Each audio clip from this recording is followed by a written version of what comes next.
Uy, pre. Ang dami talagang mga uri ng estudyante no? Merong maingay, makulit, matalino, tahimik.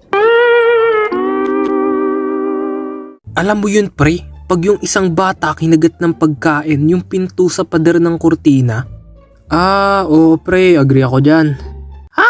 Ano daw? Manahimik ka. Iba't ibang uri ng estudyante.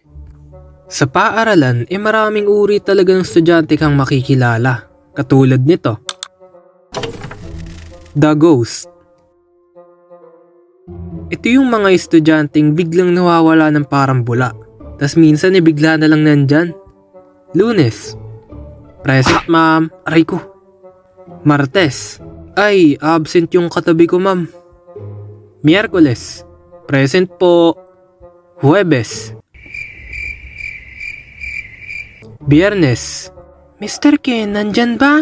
Ay, ma'am, absent po si Ken Perfect attendance na lang ako, tas with honors pa. Hehe. Sino? Ako. Sino nagtanong? Joke lang.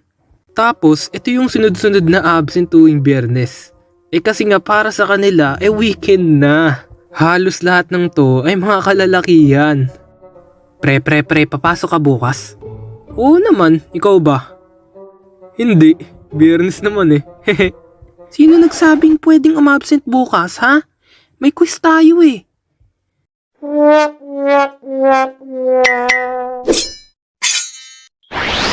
Animation. The Giraffe. Ito yung humahaba ang leeg pag may quiz o exam.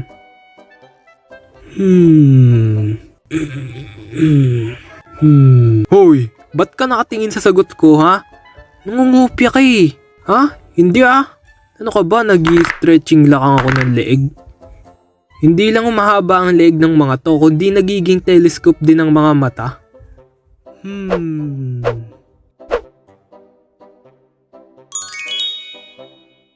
Pak! Yung letter C.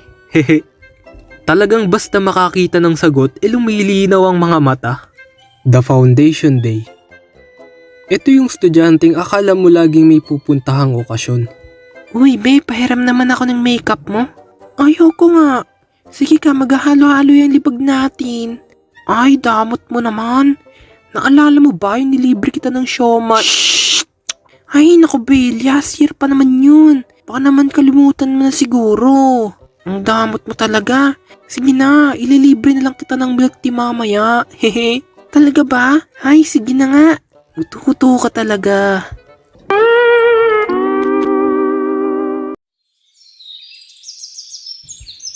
Uy, crush mo Asan?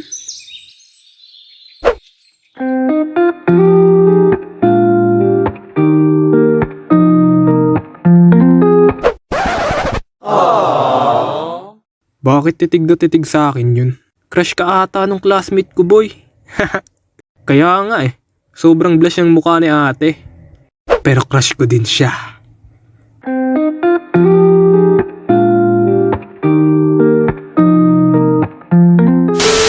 Wait, 5 likes? Kung merong mga The Foundation Day, meron din The Marites. Itong The Marites maghapon ng pagchichismisan. Joke lang. Pre, papatuli ako bukas. Sama ka? Pre, dati pa ako tuli. Uy, be, alam mo na ba yung tungkol kay Renny? Oh, ano yun, be? Hindi pa daw siya tuli. Ay, hala, true ba yan? Hoy, anong pinag-uusapan nyo dyan, ha? Sinong di pa tuli? Yung nasa likod namin. Hindi naman totoo yan Oh, bakit ka umiiyak? Kasi, bukas na ako papatuli. Natatakot ako. Oh, di supot ka pa pala. Lo. Yari ka dyan. Lagot ka. Iiyak na yan. The Buraot. Pag nakita ka nito sa kantin, malamang susulpot lang yan para lang magpalibre. Ate, pabili nga po sito na red. Wala nang red. Green na lang. Hindi pwede yan. Uy, palibre. Hehe. Ano? Wala akong marinig Damot mo naman. Yung akala mo walang pera pero nag-iipon lang pala. Kahit anong uri ka man ng estudyante, walang problema yun. Basta't maging mabait, masipag at mag-aral ng mabuti, okay na yun. Oo nga pala guys, 700 subscribers na pala tayo. Maraming salamat sa suporta ninyong lahat. Pasensya na nga pala kung sobrang late na tong upload ko. Pero kung nagustuhan mo tong video na to, wag mo kakalimutan mag-like at subscribe. Hanggang sa muli!